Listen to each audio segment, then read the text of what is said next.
Na, sveikučiai, šiandien lankomės Šakiuose ir ką čia turim įdomaus. Tai turim dvi veislės, tai šitoj pusėje yra Brencis, nauja veislė.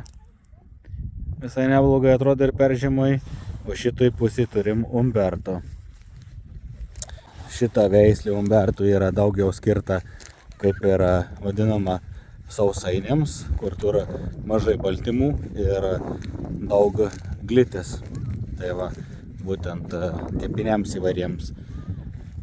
O šita daugiau gal skirta yra į antrokus, trečiokus, jeigu tai pagal auginimą žiūrint.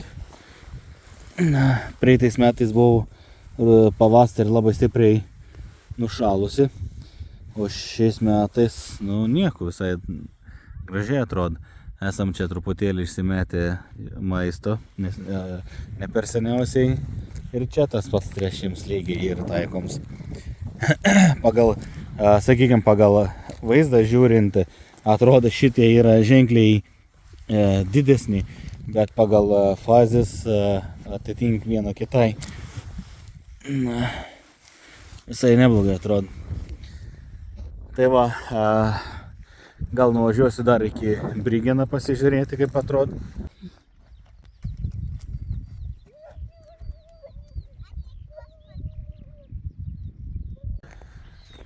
Nu ką, esu atvažiavęs į Brygen laukelį. Praeitais metais Brygens atrodė ženkliai geriau nei šiais metais iš tikrųjų.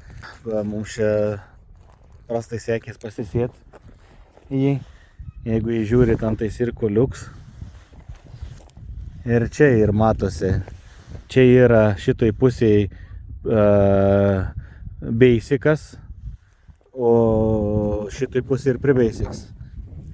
Tai va, tai čia yra PB2, o čia ir PB kategorija. Ir skiriasi, iš tikrųjų rudenį jau skiriasi, o pavyzdžiui, čia šitas ir suskirtim linija, čia yra silpnesnė, čia ir geresnė.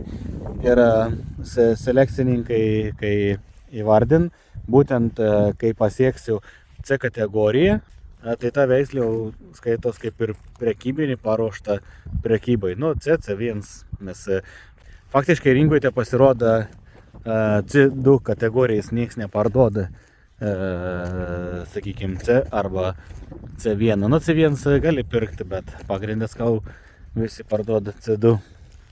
Ir dar klausimas, iš tikrųjų C2 būn parduota.